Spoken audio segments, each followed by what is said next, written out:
It's good. Welcome to the next session. And this session, we start with Professor Jemmima Rajam from the American College in Madura, India, and her talk entitled The Poesis of Cinema in Aletheia of Global Power Dynamics. Thank you, Are you Professor. here? Am I audible? A Oh, very good morning to everyone present here. I am so glad to present my paper titled The Poesis of Cinema in Aletheia of Global Power Dynamics.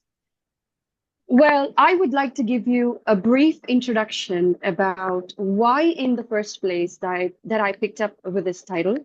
And there are three major categories that I have split my title into, and I will be dealing with that in detail now. Can you view my presentation? Not yet. All right. So basically, this is how I began. All right. So basically, this is how I started. By far, the only source of entertainment, I mean, in addition to a lot of entertainment that we had, cinema is something which is interesting, the motion pictures. So I used to watch a lot of movies, but then after some years, I realized that there's more to that I'm being entertained by movies. So as a result of which, then I thought there's something that the cinema is trying to convey to the overall humanity. And what would that be? So then I started researching, and then I took certain movies for my research. There are quite a lot. I would like to bring in only a few for today's talk. So then I came up with this abstract stating that if we think that fiction is only going to mirror reality, well, based on logical predictions, and what about certain movies which were quite prophetically uttered what had happened over the years? So I then started to research to find out that there is more to entertainment and that there are so many truths hidden behind the wall of cinema. So I saw this ad which came out in the year 1998. They say there is no power without control. So we all know that there is a proper definition given by Abraham Lincoln that what is government? Government is of the people, by the people, and for the people. And Randall G. Holcomb, an American economist, once stated in his article, "Is government inevitable?" Well, government was not created for the benefit of its citizen. It was created for the benefit of those who rule, is what he stated in one of his articles. So cinema, by far, we've always perceived it to be an industry or a sector of the growth of our country's economy, just as much as we regard other sectors too. So cinema connects people, enhances imagination, shows the world multiple perspectives, and expands our thinking and vision. But we are on the cusp of an incredible global change, a crossroads where we make decisions which will influence life on Earth well into the future of what we call time. So we can fling open the doors of the mental and emotional prisons which have confined the human race for thousands of years, or we can allow the agents of that control to complete their agenda for the mental, emotional, spiritual, and physical enslavement of every man and woman and child on the planet, with a world government, army, central bank, and currency, and underpinned by a microchipped population. So as I was researching, I found out that there is this person called Elmer Davis, the head of the Office of War. He has actually stated that the easiest way to inject a propaganda idea is into most people's minds is to let it go through the medium of an entertainment picture where they do not realize that they are being propagandized. So this actually took me by shock. Well, if Hollywood or any of the movie industries are using cinema as a tool to propagandize, well, there is more to entertainment, as I stated already. So now how was I informed that the only answer that I would like to give is cinema? Cinema is the only thing that has informed me about how the global power dynamics works. Now, our physical reality is the creation of the thoughts we hold on to, past and present. These create a pattern.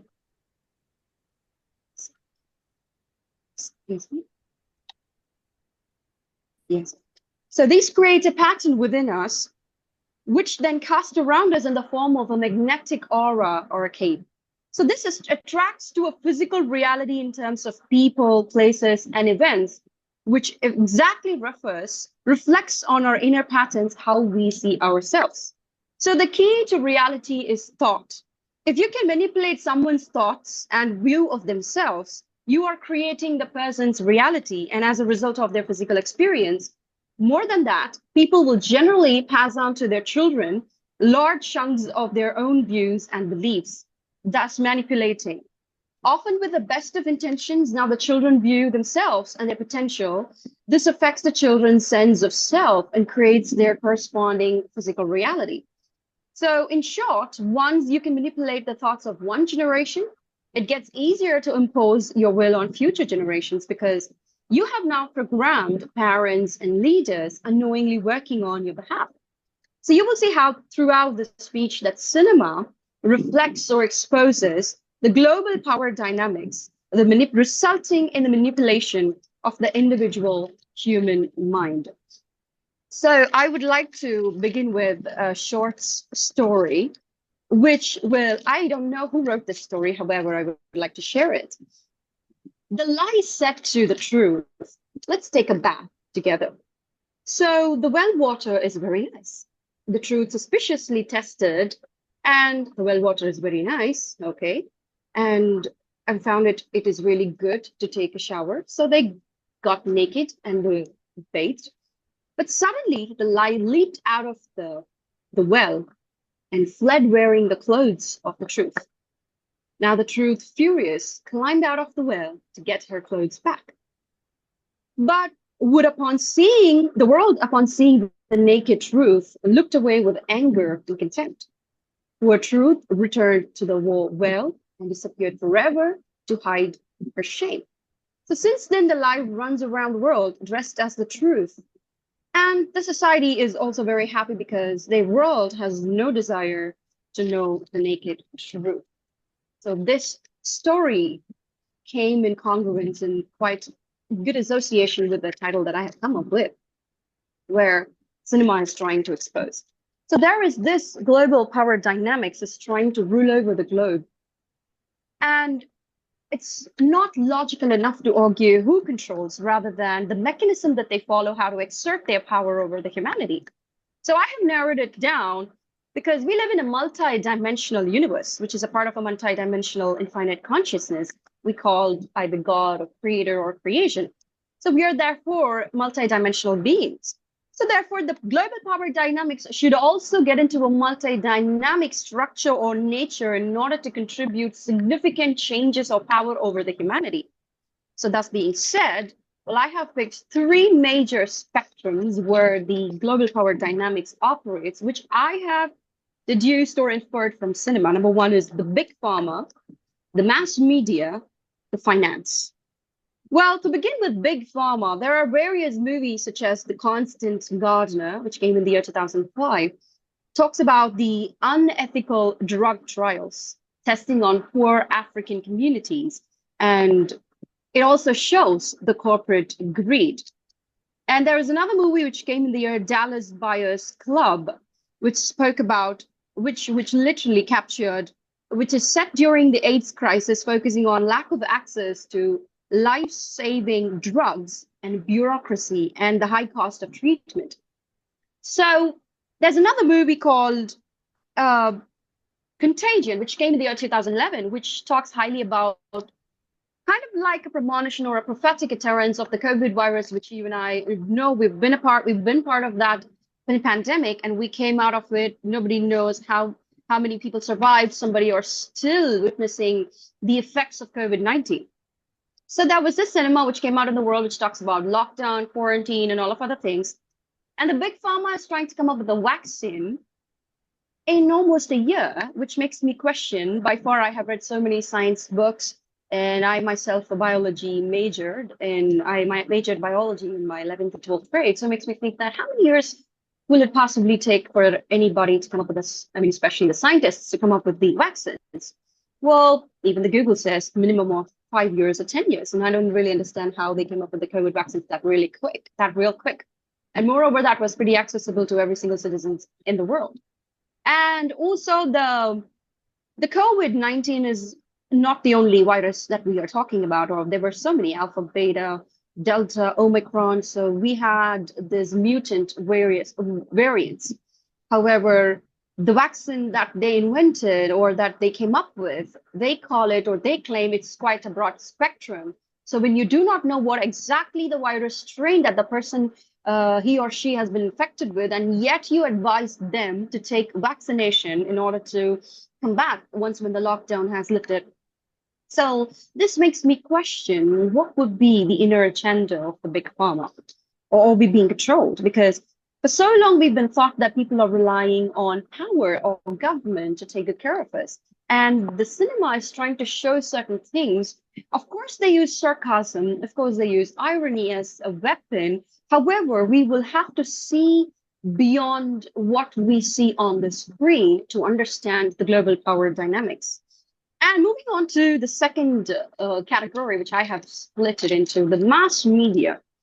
Mass media, I do not know how many of you have watched The Truman Show, which came in the year 1998, which is a very sad psychological American film, which was directed by Dr. Peter.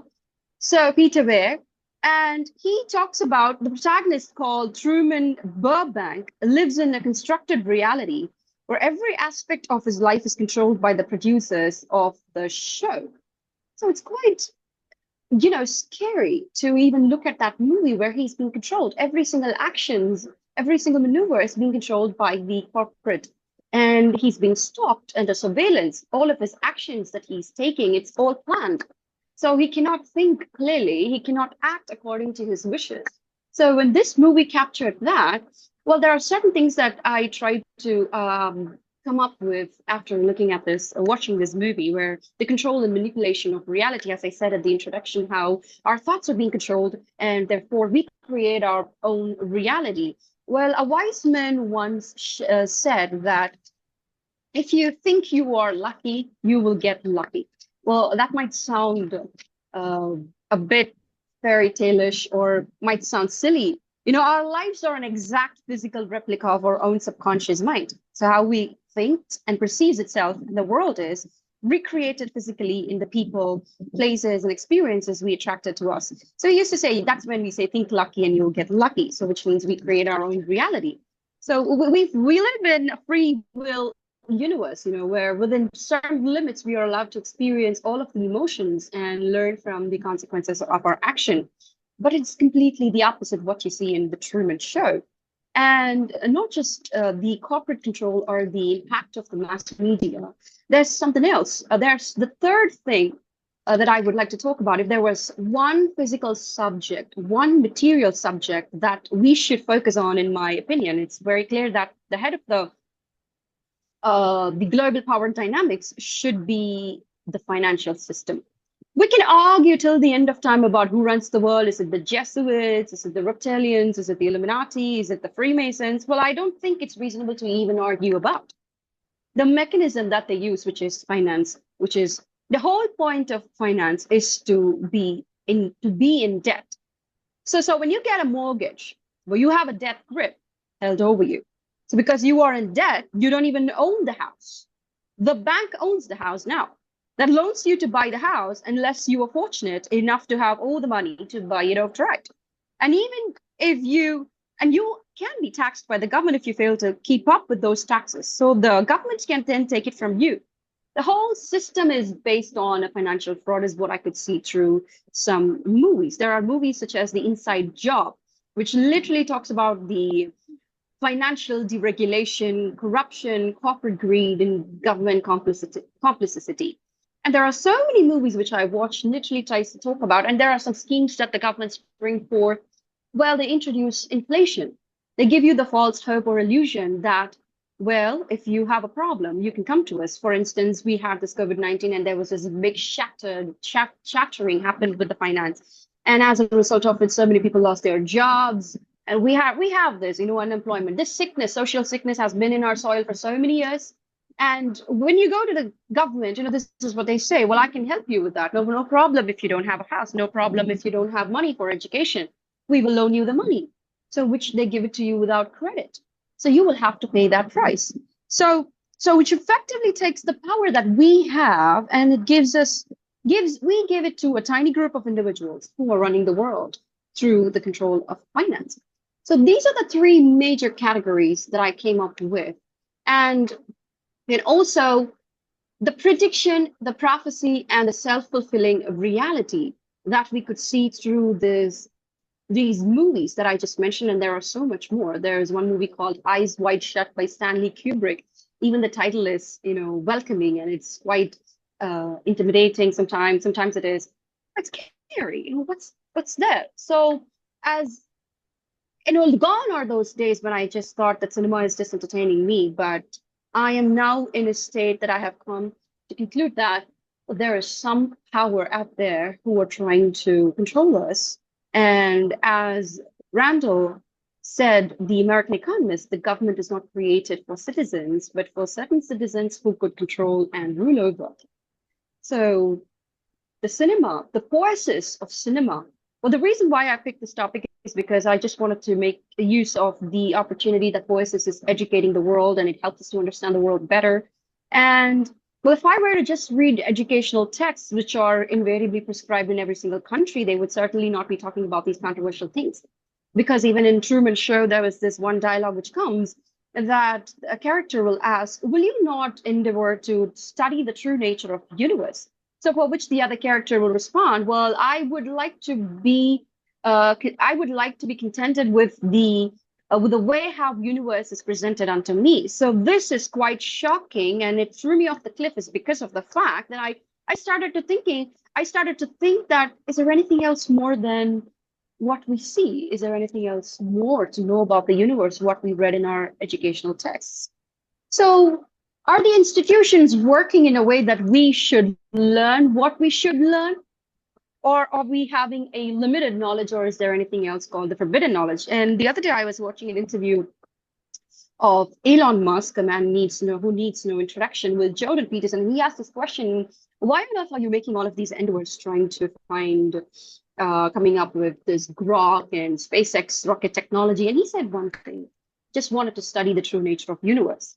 Well, a man who read Bible, Quran, and all other ancient texts when he was very young, and he had a lot of existential crisis. That's what he said in his interview. And he says, well, I just tried to do all of these things just so that I could study the true nature of the universe, which is quite scary because we've been reading about the true nature of the universe. People say Earth is spherical, and we read about the revolution, we read about the moon cycles, the constellations, every single thing. But now all of a sudden, some people come out there and say that we still wanted to learn more. And what would that be? And I think the Poesis is the only possible way, which is just trying to help me to figure out what really is happening in the world. So these are not merely logical predictions based on the trajectories and the paradigm shift that the Earth is facing right now, but these are more to it like a prophetic utterance, which literally talks about there's someone above all trying to control every single thing through mass media and the finance, which is very, very important. Of course, the big pharma. Well, the big pharma, it's quite, if I could even write a research paper based on that, well, I would, let me just stick to my topic as of now, rather than getting into big pharma. Well, I had some slides and presentation to show you because of this. There's a technical glitch. I can show this all to you. However, I would like to end this speech with one particular quote given by Nikola Tesla, where he said the primary function of the brain is to receive information because it operates as a transmitter. So the problem with most people is that their mind is full of static information, porn, music, drugs, addiction stuff, and their mind is full of static noise, which is social media. So they have no clarity of thought process. Imagine you're driving down the road and you are tuning up to a radio frequency. And what do you do in order to tap into that frequency? You need to tune the radio, right? So what if all of your trauma, all of your belief systems, all of your past memories, you're just operating at a lower vibrational frequency state, which is what causes you to experience that state of reality. So when by changing that frequency state, you elevate your consciousness. And by elevating your consciousness, now you position yourself as a master of your mind, because of course it's all a battle of the mind.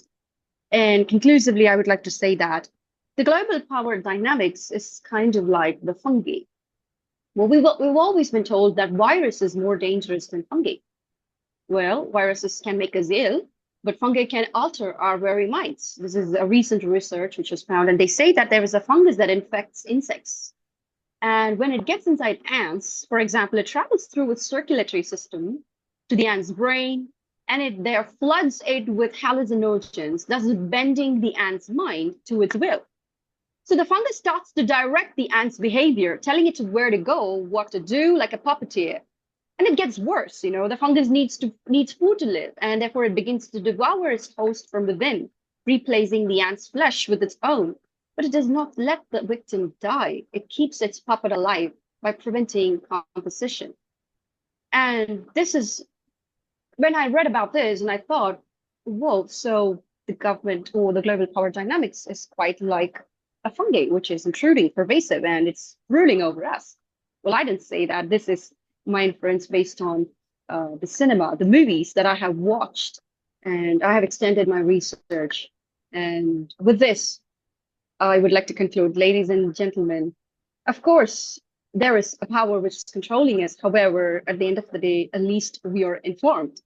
And thank you so much for this opportunity.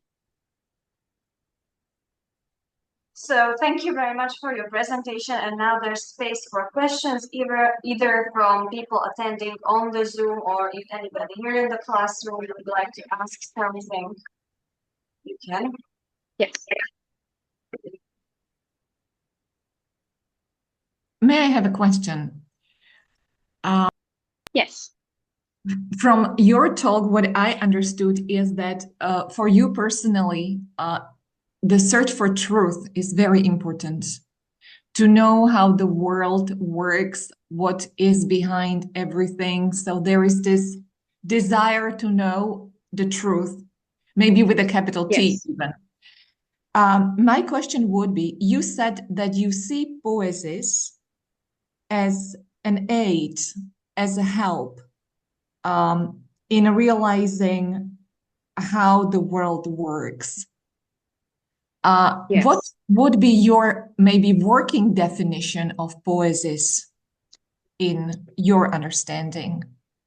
How do you understand it? Thank you a lot. Thank you. Well, as you said, yes, I am in this unending quest for the search of truth, and I believe someday I would, or am I in the process of getting it? Only okay.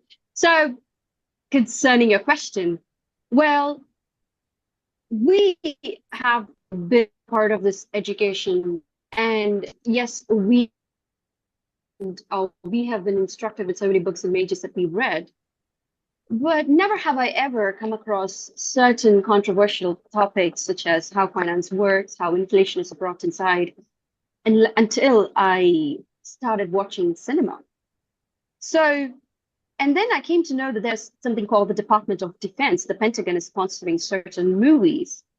And the US military, and not just that, if you go to any part of the country, well, the government, the people who lead the country, they have an upper hand in deciding what needs to be fed through the entertainment industry. If that's what they think, is there something that they're trying to propagandize?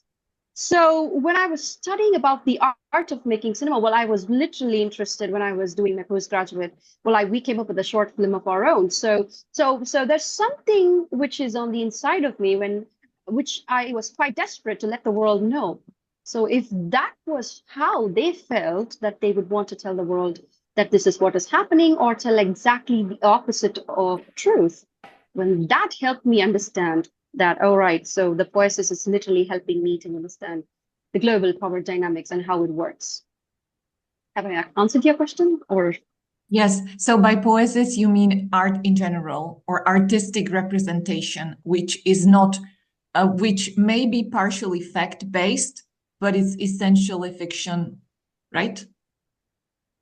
Well, yeah, because the characters they pick, the dialogues that they write, the scripts, every single thing has has a major significant effect on the truth or the fake or the reality that they are trying to present. For instance, if you take Wonder Woman, the character whom they picked, she's an American woman, but they tried to pose. There's a scene where literally she comes and saves a toddler who were playing. Who there were these kids who were playing football, and she comes and saves. But event, that incident reflects what had happened with the Israeli attacks on civilians. So here the Americans are trying to show that America is trying to protect, but in the movie, but in the real life, I saw something which is exactly the opposite. So is that something that they're trying to convey? Well, I could see the intersection of reality and the fiction coming, and it does have a lot to contribute to the global power dynamics. And she is an Israeli citizen. The actress who acted in that movie, Gal Gadot, she is an Israeli citizen, and people even filed a case against her. So, of course, I believe it has a lot to do with the truth and the global power dynamics. Yes, thank you. Yes, you answered my question. Thank you a lot. You're welcome.